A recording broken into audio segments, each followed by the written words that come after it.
As the news of forced birth laws floods your newsfeed, there's been unnoticed progress on an issue that affects what happens after a baby is born. Paid family leave.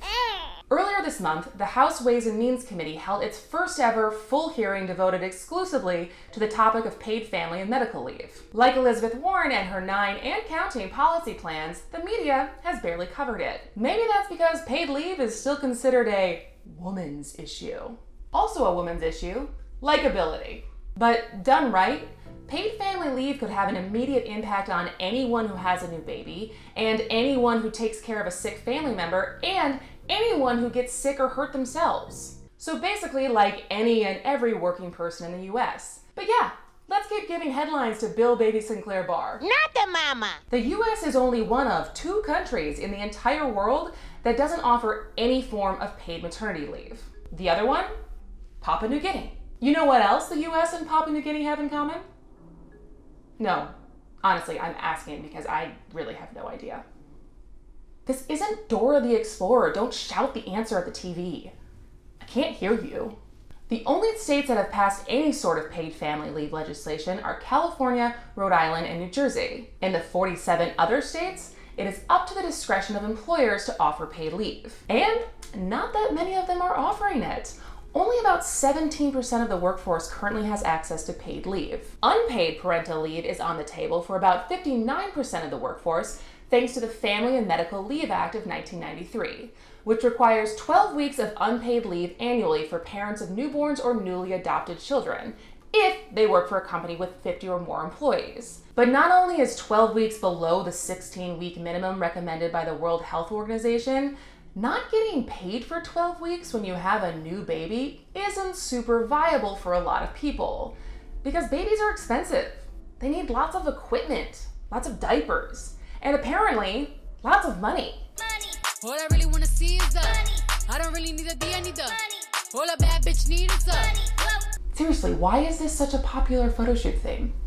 But paid family leave isn't just about new parents and their money-grubbing toddlers. 43 million adults act as the primary caregivers for sick, injured, disabled, or aging family members. And paid leave also could help individuals who get sick or injured. Less than 40% of workers have employer-provided short-term disability insurance. Thus why you hear stories of people leaving in the middle of the workday to go get chemo. I know what you're thinking, and no, hunger pangs for the Impossible Burger do not count as short-term disability. I've checked. So while we are a long way from seeing an actual bill, there's no denying the momentum for it. The House committee had that hearing earlier this month. The Senate held its own paid leave hearing last year at the prodding of grown woman who just realized Santa doesn't exist, Ivanka Trump, and all of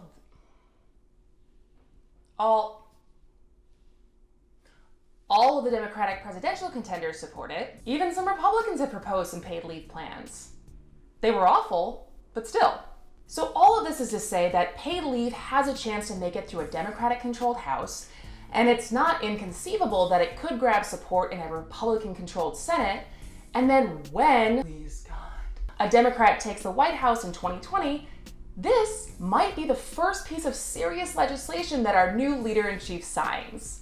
Or momentum could stall, the bill could die, and Americans will have to continue to rely on the generosity of employers or make the impossible choice between work and care. Which, if the news continues to not cover this issue due to it not being as sexy as Medicare for All or the Green New Deal or Trump's tax returns, this glimmer of hope that Congress could actually come together for a program that could affect everyone's lives for the better could just cease to exist.